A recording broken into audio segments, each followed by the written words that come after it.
আসসালামু আলাইকুম। মানুষকে ভালোবাসা বাদ দিয়ে প্রকৃতির সাথে প্রেম করেন, প্রকৃতিকে ভালোবাসেন, দেখবেন একদিন অনেক শান্তি পাবেন। একদিন না, প্রত্যেক দিন অনেক শান্তি পাবেন। কারণ মানুষ টকায়, কিন্তু প্রকৃতি টকায় না কখনো।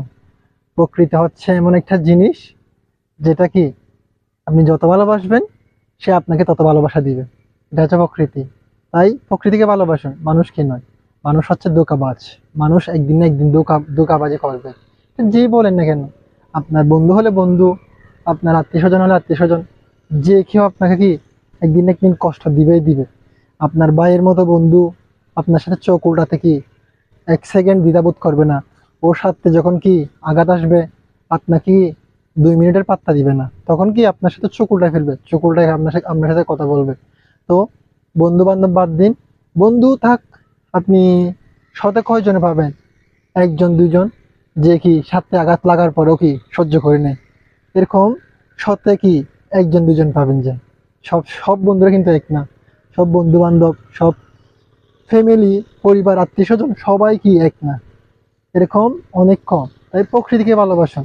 মানুষকে ভালোবাসা বাদ দিয়ে প্রকৃতিকে ভালোবাসুন। প্রকৃতির সাথে সবকিছু শেয়ার করুন। একলা একলা একা একা বসে, কেউ যেখানে নাই ওইখানে বসে প্রকৃতির সাথে কথা বলুন। প্রকৃতিকে আপনার মনের সব দুঃখ, দুঃখ চেতনা কি, দুঃখ বেদনা সবকিছু আপনি ওর সাথে শেয়ার করুন। হয় হয়তো আপনাকে মানুষ দেখলে পাগল হবে, কিন্তু মানুষ না দেখে মতো কি এরকম একটা একলা জায়গায় আপনি কি বসেন, বসে বসে প্রকৃতির সাথে কথা বলেন।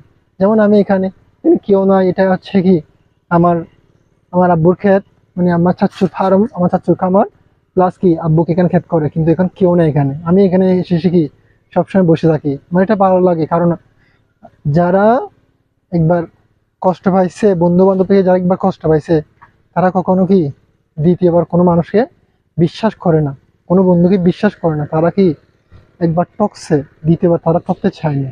তাই বাদ দেন, বন্ধু বান্ধব বাদ দিয়ে নিজের প্রতি একটু কি সহানুভূতিশীল হন, নিজের প্রতি একটু যত্নশীল হন, নিজেকে কি সময় দিন। প্রকৃতিকে ভালোবাসেন, তবুও কি বন্ধু বান্ধব, আত্মীয় স্বজনকে কখনো কি ভালোবাসেন, সমস্যা নেই, কিন্তু যতটুকু বাসা ততটুকু বাসেন। কখনো নিজের মনের কথা বন্ধু বান্ধবকে বলবেন না, এবং পরিবারকে, পরিবারের আত্মীয় স্বজন কাউকে বলবেন না। বুঝছেন? দরকার হলে প্রকৃতিকে বলুন। প্রকৃতি সবচেয়ে কি আপনজন আমি মনে করি। তো সবাই ভালো থাকবেন, সুস্থ থাকবেন। আল্লাহ হাফেজ, সালাম আলাইকুম।